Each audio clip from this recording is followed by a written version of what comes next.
ভারতের জাতীয় পতাকাকে অসম্মান অপমান করল বাংলাদেশের ছাত্র ছাত্রীরা।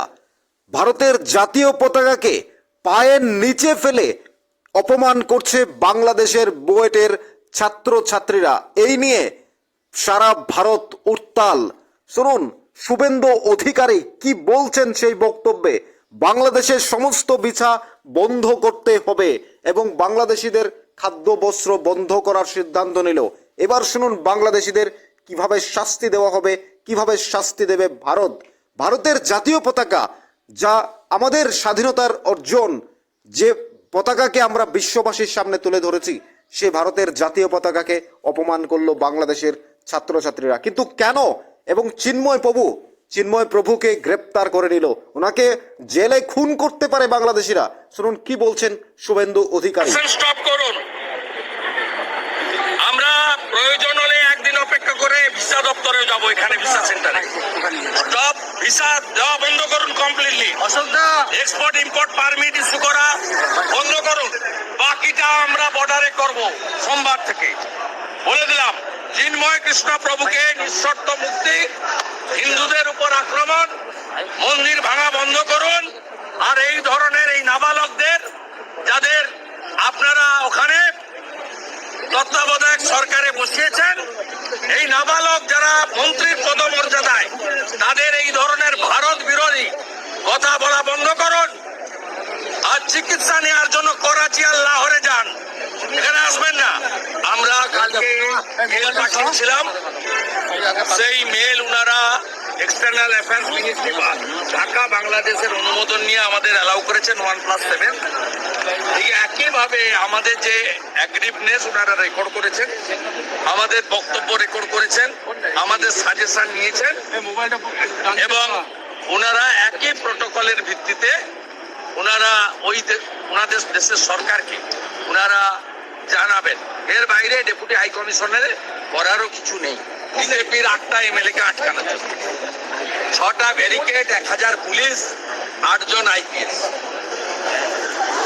ডক্টর ইউনূস যাদের উপর ভর করে এসব করছেন তারা যা, আর মমতা ব্যানার্জি এখানে যাদেরকে লালিত পালিত করে রেখেছেন তারা একই। বিজেপির যদি কিছু শুনলেন তো বিশেষ বক্তব্য মাননীয় শুভেন্দু অধিকারী, পশ্চিমবঙ্গের সাংসদ, তিনি বিধায়ক, বিরোধী দলনেতা। কি বলেছেন আপনারা শুনলেন। এক সময়ের তৃণমূলের দাপটে মন্ত্রী, এখন বিজেপির বিধায়ক, বিরোধী দলনেতা। তিনি সরাসরি হুমকি দিয়েছেন সমস্ত ভিসা বন্ধ করতে হবে, ভারতে কোনো বাংলাদেশ থেকে কোনো ব্যক্তি আসতে পারবে না চিকিৎসার জন্য, লাহোরে যেতে হবে, পাকিস্তানে যাও চিকিৎসার জন্য।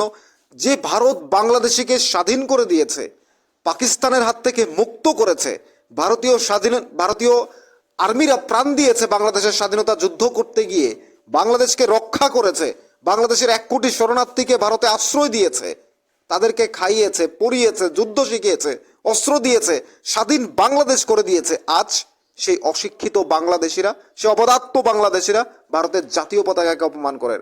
এই দুঃসাহস কে দিয়েছে? আমরা যদি একসাথে আওয়াজ না তুলি, আমরা যদি একসাথে ঐক্যবদ্ধ না হই, তাহলে ধীরে ধীরে এই ভারতবর্ষ মুসলিম রাষ্ট্রে পরিণত হবে। আর এই বিষয়ে কোনো সন্দেহ নেই। যেভাবে প্রতিদিন বাংলাদেশ থেকে পালিয়ে আসছে ভারতে হিন্দুরা, তো আসছে না, যারা অত্যাচারিত হচ্ছে, নির্যাতন হচ্ছে, সেই হিন্দুরা বাংলাদেশ থেকে আসছে না, আসছে মুসলিমরা। তাদেরকে মদত দিচ্ছে কারা? কোন ভারতীয় দালাল, কোন ভারতীয় চক্র?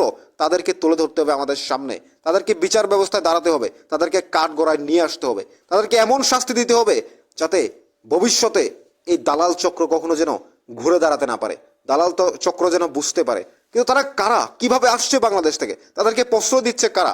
একদিনের মধ্যে কিভাবে তারা আধার কার্ড করে নিচ্ছে ভুয়োভাবে, কিভাবে তারা পিআরটিসি সার্টিফিকেট করে নিচ্ছে ত্রিপুরায় এসে, কিভাবে ওয়েস্ট বেঙ্গলের সার্টিফিকেট বানিয়ে নিচ্ছে, কিভাবে সম্ভব সেটা?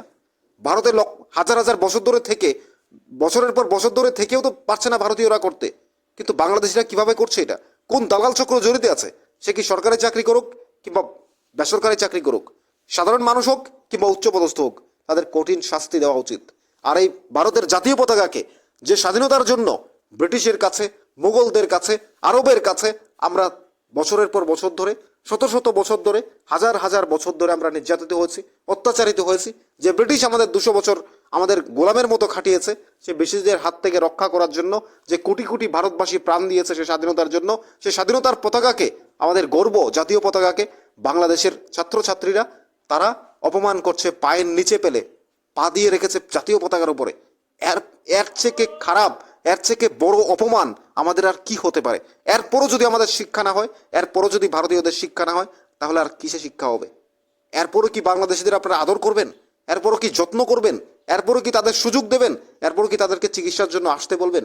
যেটা শুভেন্দু অধিকারী বলেছেন, মাননীয় বিধায়ক, বিরোধী দলনেতা বিজেপির পশ্চিমবঙ্গের, তিনি যে কথাটা বলেছেন সেটাই একমাত্র ঠিক। তাদেরকে বিচার ব্যবস্থা সমস্ত বিস্তার নিষিদ্ধ করা হোক, কোনো বাংলাদেশ থেকে ভারতে আসতে দেওয়া যাবে না, তাদের চিকিৎসা হোক, খাদ্যবস্ত্র হোক, কোনো কিছু পাঠানো যাবে না। তাহলেই একমাত্র বাংলাদেশিরা শাস্তি পাবে। এই ডাক্তার ইউনূস আরেকজন অশিক্ষিত, ওনাকে নোবেল প্রাইজ কেন দেওয়া হয়েছে সেটা মাত্র যারা নোবেল প্রাইজ দিয়েছেন ওনারাই যাবেন। উনি একজন সুদখোর, উনি একজন অশিক্ষিত গুন্ডা, যে হিন্দুদের মন্দির ভাঙছে, হিন্দুদের অত্যাচার করছে, নির্যাতন করছে।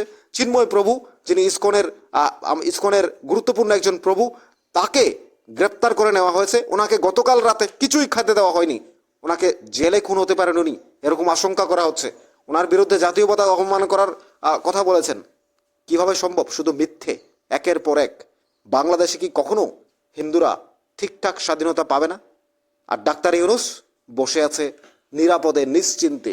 শেখ হাসিনাকে দেশ থেকে পাঠানোর পর বাংলাদেশে যে অরাজকতা চলছে, তারা যে আন্দোলন করেছিল, কোটা আন্দোলন শেষ পর্যন্ত শুধুমাত্র হিন্দুদের নির্যাতনার অত্যাচার এটাই বাড়িয়ে দিয়েছে।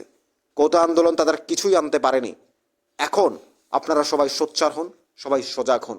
যেভাবে আমাদের গর্ব, আমরা যে স্বাধীন পতাকাকে সারা বিশ্বে তুলে ধরেছে আমাদের নেতাজি সুভাষচন্দ্র বসু থেকে মাস্টারদা সূর্য সেন, আমাদের ভগৎ সিং, ক্ষুদিরাম বসু, যারা দেশের জন্য প্রাণ দিয়েছেন এই স্বাধীনতার জন্য, এই স্বাধীনতার এই পতাকাকে তুলে ধরার জন্য, সেই জাতীয় পতাকাকে আজ বাংলাদেশের অপমান করছে। কেন, কিভাবে?